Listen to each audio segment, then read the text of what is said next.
Fala galera, beleza pura? Eu sou o professor Meca e hoje, galera, tô aqui para resolver a prova da PUCamp de 2023 da galera que prestou medicina, beleza? Se você curte esse tipo de conteúdo, considere se inscrever no nosso canal. Eu sou o professor Meca e esse é o Clube do Macete.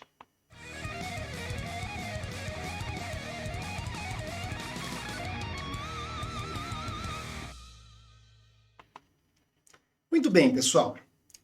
A prova de física começa na questão 27. Só que tem um texto que ele serve para a questão 26 e para a questão 27. Então, o que eu vou fazer? Como a questão 26 é de matemática, eu vou dar de brinde aí para vocês. Vou resolver também a questão 26, tá ok?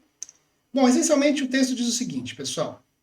Que teve um terremoto de 7,6 graus na escala Richter, tá?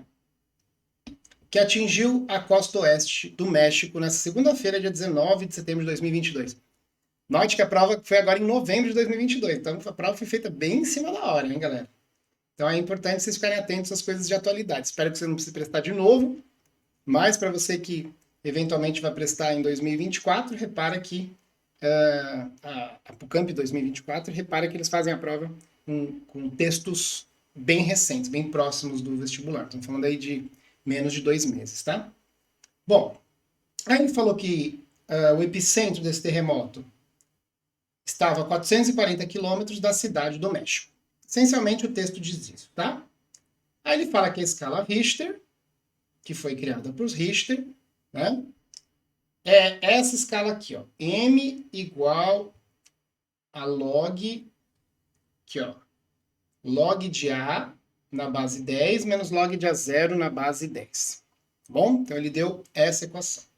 Daí ele fala o seguinte, M é a magnitude, A a amplitude máxima, A0 a amplitude de referência. Tá bom? Então, muito importante isso que ele falou, que o A0 é a amplitude de referência, tá? Então, isso que ele falou do A0 ser a amplitude de referência, para a gente é muito importante. Então, vamos ver por quê, né? Esse número aqui, ó, que eu grifei para vocês, ele não varia. Por quê? Porque ela é uma referência, como se isso aqui sempre valesse x. Tá bom? Independente de quantos graus na escala Richter assumir o valor de m, esse A0 aqui, ele é um valor de referência. Então, ele não muda, tá ok? É uma constante aí dessa equação. Daí ele fala o seguinte, galera. Ele quer comparar um terremoto de magnitude 7,6 com um de magnitude 8,6. Só que ele não quer comparar o M. Se fosse comparar o M era muito fácil, porque de 7,6 para 8,6 aumentou 1. Tá certo? Ele quer comparar a amplitude. Ok? Ele quer comparar esse cara aqui, ó. Que está aqui dentro da equação. É esse cara aqui que ele está querendo comparar. Deixa eu fazer de roxo aqui, ó. É esse cara aqui. Já? Deixa eu dar um zoom pra você. Perfeito? Bom, então o que a gente vai fazer? Galera, essencialmente é aplicar a fórmula duas vezes, tá? A gente vai aplicar essa fórmula duas vezes, usando 7,6 graus e usando 8,6 graus, tá? Então vamos lá. Eu vou começar aqui. Então, deixar a fórmula aqui para a gente ver. Deixar grifada aqui para você. Joia. Então vai ficar assim, ó. Vê se vocês concordam. No lugar do M, eu vou pôr 7,6 igual a log de A na base 10 menos o log de A0 na base 10. Só que presta atenção numa coisa que eu vou fazer aqui. Como eu vou aplicar duas vezes isso, a amplitude do 7,6 vai ser diferente da amplitude do 8,6, que é justamente a pergunta. Então esse cara aqui eu vou chamar de A1, tá bom? Ah, você pode chamar de A7,6? Pode. É que escrever 7,6 vai me dar trabalho aqui, vai ficar ruim para vocês enxergarem. Pode chamar de AX? Pode. Pode chamar de AY? Pode. Tá bom? Então essa é a nossa primeira equação. A segunda equação fica assim, ó. 8,6, porque ele quer saber 8,6 graus, igual a log na base 10 de A, agora eu vou chamar de A2, menos log de A0 na base 10. Só colocar isso aqui um pouco mais para baixo, para vocês não confundirem. Joia. Tá bom? Então, eu apliquei a equação duas vezes. Pessoal, aí agora você tem várias formas de resolver. Você pode escolher a que você preferir, tá? Você pode isolar esse cara aqui e substituir aqui embaixo. É uma possibilidade. Você pode multiplicar a equação de cima por menos 1 e somar com a de baixo. Beleza, é uma ótima alternativa e é a que eu vou fazer, tá bom? Então, mas tem vários jeitos de você resolver, então fique à vontade. Eu vou multiplicar isso aqui por menos 1. Ó. Então, vamos lá. Eu vou pôr menos 7,6 menos isso mais isso. Vem? Multipliquei por menos 1. E vou somar. Por que eu fiz isso? Porque esse cara, ó, cancela com esse. Ah, que bacana. Ficou bem legal esse jeito, né, Meca? Esse jeito é bem legal. Ó. Menos 7,6 com 8,6 dá 1. Igual. Log de A2 na base 10 menos log de A1 na base 10. Tá vendo que tem um menos, ó. Menos, tá? Aqui, ó, menos. Beleza. Agora vamos lembrar uma propriedade do logaritmo. Quando a gente tem uma subtração, posso trocar pela divisão, né? Olha lá. Como é que é, Meca? É bem simples, ó. Tá vendo que tem um sinal de menos aqui, ó? Então é só dividir A2 por A1. Log de A2 por A1. Na base 10. Como que finaliza, Mecão? Deixa eu dar um zoom aqui para você. Base 10 aqui sumiu, né? Caramba, não ficou bom esse base 10. Deixa eu apagar aqui só esse bagulho aqui. Só um segundo. Pronto. Agora eu consigo apagar. Aqui, ó. Pronto. Log na base 10. Pronto, agora aplica a propriedade de logaritmo, né? Ah, mas eu não lembro. É só aqui, ó. 10 elevado a 1 dá o que está dentro. 10 elevado a 1 é A2 sobre A1.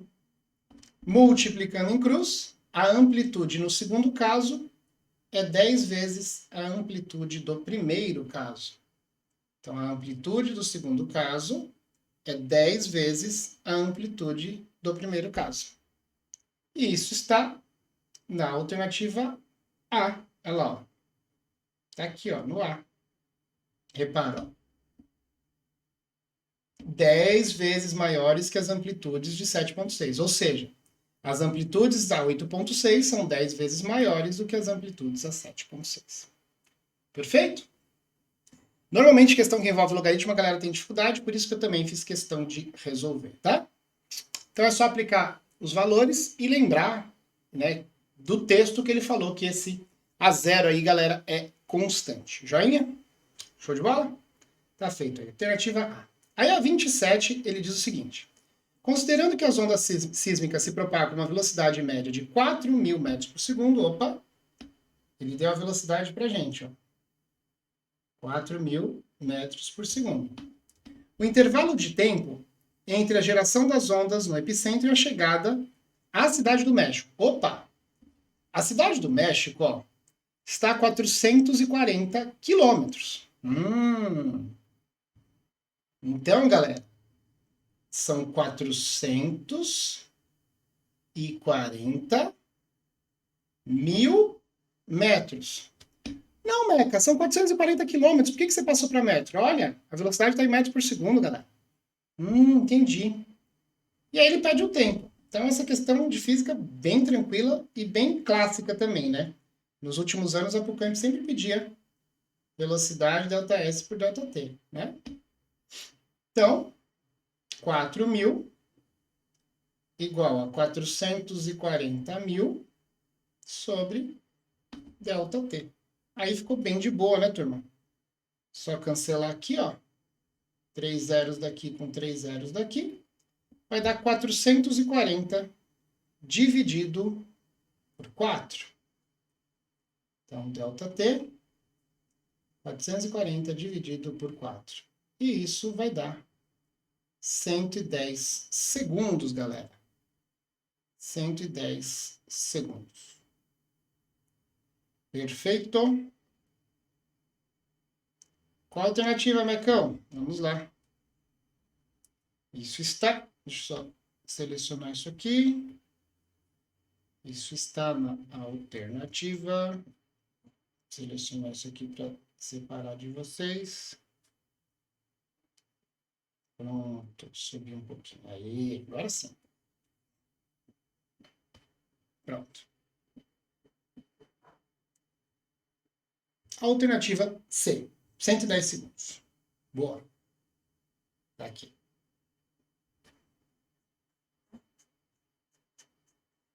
Muito bem. Agora nós vamos para a questão 28, galera. Questão 28 sobre gravitação. Basta o conceito das leis de Kepler. Então, ele dá um texto falando do Kepler, né? E aí ele fala o seguinte, ó, que tem um asteroide descrevendo uma órbita representada na figura, na qual o ponto S representa o foco. Então, muito importante isso aqui, ó. O ponto S representa o foco. E o ponto U representa o centro da elipse. Tá. Então, nós temos uma elipse. Tá aqui a nossa elipse, ó. E aí ele falou o que pra gente, ó? Ele falou pra gente que o ponto... Olha, ficou legal. Que o ponto S é o foco e o ponto U é o centro. Show de bola. Aí ele fala o seguinte, ó. De acordo com as leis de Kepler, o Sol está localizado no ponto 1 e o asteroide apresenta maior velocidade escalar em relação ao Sol quando passa pelo ponto 2. No texto, galera, ele fala que o asteroide ele está descrevendo a órbita da figura, uma órbita elíptica, tá? Então tem um asteroide, vou desenhar aqui, ó. Tem um asteroide, que são os pontos R, S, T e U, e V e X. Tá? E a gente vai ter aí um asteroide dando um rolê nessa órbita elíptica. Pronto, tá fazendo este movimento, sem problemas. Daí ele quer saber, galera, o Sol está localizado no ponto 1. Bom, lembra aquilo? Que os planetas escrevem órbitas elípticas em torno do Sol, estando o Sol num dos focos? Tudo que orbitar o Sol, tá? Tudo que estiver orbitando em torno do Sol, não necessariamente precisa ser um planeta, ele vai fazer a órbita elíptica e o Sol vai estar num dos focos. Então, o Sol está num dos focos. Portanto, o Sol está no ponto 1 e o ponto 1 é o foco, que é o ponto S. Aqui está o Sol. Ok? Beleza. Então já ficamos aqui entre duas alternativas. Aí ele pergunta onde o asteroide apresenta maior velocidade escalar. Bom, galera, aí você tem que se recordar ou ter o conceito, eu vou te explicar o conceito também, que aqui perto do Sol, chamado de periélio, lembre-se que afastado do Sol nós chamamos de afélio, a velocidade linear é maior. Então, a velocidade linear, então aqui está o nosso asteroide, ó. A velocidade linear, ela é maior no periélio do que no afélio, comparado ao afélio, tá? Então, a velocidade linear no periélio, perto do Sol, periélio, maior que a velocidade no afélio. Ok? Não se esqueça, pessoal, tem vários jeitos de você explicar isso aqui, tá? Uma delas é você pensar que próximo do Sol existe uma redução da energia potencial, que está mais perto. Se diminui a energia potencial gravitacional, eu aumento a energia cinética, tá ok? Também você pode pensar na lei das áreas, né?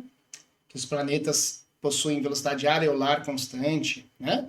Ou seja, o raio vetor que une Sol ao planeta, ou no caso, Sol ao asteroide nesse exercício, descreve áreas iguais em tempos iguais. Isso faz com que, ó, como esta área aqui, ó, tem que ser percorrida no mesmo tempo que esta área, considerando essas duas áreas iguais, ó, se essa área aqui for igual a essa área aqui, tem que ser percorrida no mesmo tempo, claro que dá para ver nitidamente que aqui ele percorre uma distância maior do que aqui. No mesmo tempo, se ele percorreu mais distância no mesmo tempo, é claro que a velocidade dele é maior. A velocidade é maior no periélio, perto do Sol, a alternativa A. Show de bola? Muito bem. Bom, Próxima questão é uma questão de ótica geométrica que envolve lentes. Vamos lá. A figura mostra duas lentes esféricas delgadas, convergentes. Lembre-se que delgada é de espessura desprezível, tá? Convergentes, de distância focais igual a 12. Opa! Então, primeira coisa para você que está prestando aí vestibular, lente, espelho, que eu sei que a galera tem bastante dificuldade, mas sempre pega esse padrão, né? Ó. Como é uma lente convergente, já coloca o sinal, ó. Distância focal é mais 12 centímetros, ok? Se fosse espelho côncavo também, a distância focal positiva. Show de bola? Tá. Aí ele colocou um objeto luminoso P sobre o eixo principal de uma das lentes. Das duas. Sabe-se que o objeto está a 20 centímetros da lente L1, ó. Ah, então aqui é a distância do objeto até a lente, né? Que é o nosso P. P igual a 20 centímetros. Joinha? Muito bem. Aí ele fala que está a 40 centímetros da lente L2. Perfeito. Toda vez que houver dois sistemas ópticos, olha que dica boa, pessoal. Mais de uma lente ou mais de um espelho ou coisa do gênero. A dica é a seguinte, faz por partes. Faz como se só tivesse isso. Vou fazer assim. Imagina que só tivesse isso aqui, ó. Se só tivesse isso aqui, você saberia resolver o exercício, né? Se eu tivesse um objeto e uma lente. Então nós vamos começar resolvendo essa questão pensando que só tem a lente da esquerda. Vamos lá. Ah, Meca, eu sei fazer. Sabe sim, né? Ó. 1 sobre F, 1 sobre P mais 1 sobre P'. Show! 1 sobre 12, 1 sobre 20 mais 1 sobre P'. 1 sobre 12 menos 1 sobre 20, 1 sobre P'. O MMC dá quanto aqui, galerinha? Vamos lá. O MMC dá 60. 60 dividido por 12 vai dar 5. 60 dividido por 20 vai dar 3. Pronto. Então, nosso P' vai ficar assim. 2 sobre 60 é igual a 1 sobre P'. O nosso primeiro P' vai dar 30. Nossa, foi muito rápido. Ah, gente, 2 sobre 60 inverte 60 sobre 2, que dá 30. Ah, show. Beleza. Então agora eu volto para a figura, gente. Olha que legal. Ah, ó. A primeira imagem vai dar aqui assim, ó. Como você sabe que é a imagem daí, Mecão? Ó. Vários jeitos de você saber, mas a primeira delas, vamos lá. O raio que passa, deixa eu fazer de cor diferente. O raio que passa no centro óptico não sofre desvio.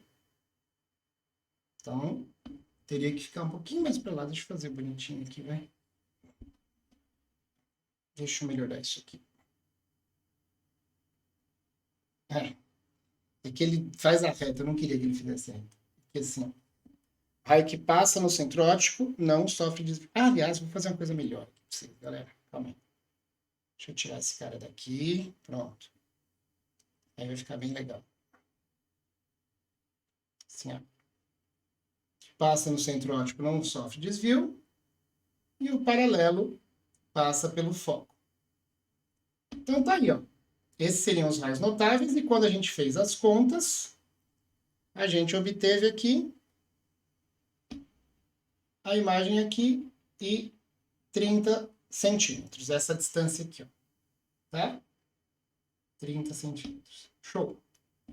Pronto. Agora você vai olhar o quê, galera? Olha que legal. Agora você vai olhar que este objeto criou essa imagem e esta imagem serve como objeto para essa lente. Ah! E aí vai estar quantos centímetros, Marcão? 10, né? Ó. Como você sabe que é 10? Ora, se tudo é 40, daqui aqui é 30, daqui aqui falta 10, né, gente? Ah, então agora eu vou refazer o Gauss, isso, com P igual a 10? Exatamente. Então agora você olha só para isso aqui, como se só tivesse isso aqui no seu exercício. Imagina que só tivesse isso aqui. Beleza? Só que agora o nosso P vale 10 e não 20. Entendi. Então você fez usando uma lente, depois você faz usando outra lente. Perfeito.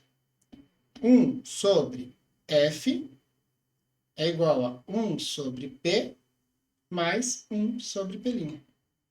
1 sobre 12 menos 1 sobre 10. 1 sobre P'. O MMC dá quanto aqui, Meca? 60. Caramba! Vai lá. 60 por 12, 5. 60 por 10, 6. Então, isso aqui vai dar assim, ó. Menos 1 sobre 60 é igual a 1 sobre pelinha. Caramba! Quanto que vai dar o nosso pelinha? 60. Então, esse nosso pelinha vai dar 60 centímetros, só que tem um detalhe, né? Negativo. Caramba! Por que negativo? Ó, é menos 1 sobre 60, né? Então, o pelinha deu negativo, galera. Nosso pelinha deu negativo. O que significa o pelinha negativo? Que a imagem é virtual e que ao invés dele estar do lado direito dessa segunda lente, no caso, né, do lado oposto ao lado do objeto, ele está do mesmo lado que o objeto. E aí o que acaba acontecendo, galera? Olha que bonitinho, ó. 60 é justamente essa distância que eu vou marcar aqui, ó, em vermelho. Ó, daqui até aqui, ó. Isso aqui vale 60, 40 com mais 20. Portanto, a sua imagem vai dar exatamente na mesma posição que estava esse objeto. Caraca, Meca, é isso? Exatamente. Vai dar na mesma posição que estava o objeto.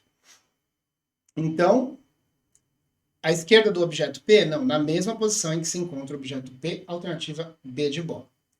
Para você que gosta da parte de geometria, de desenho, seria alguma coisa assim. Eu vou fazer bem mais ou menos, tá, gente? Mas seria assim, ó.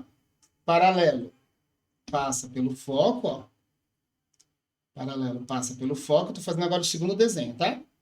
E o que passa no centro óptico não sofre desvio. O que passa no centro óptico não sofre desvio. A hora que você prolongasse esse raio e prolongasse esse raio, olha lá, ó, a nossa imagem final estaria exatamente aqui, ó. Tá bom? Aqui seria a imagem final. Beleza?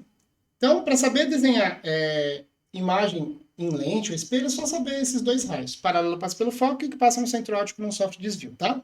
No caso do espelho, ele bateria aqui e refletiria com o mesmo ângulo. Esse raio aqui, ó, seria assim se fosse espelho, tá? E aí, esse cara aqui que veio para cá, o foco estaria aqui assim. Opa. Paralelo passa pelo foco. Seria alguma coisa assim, ó, tá? Se fosse espelho. Perfeito?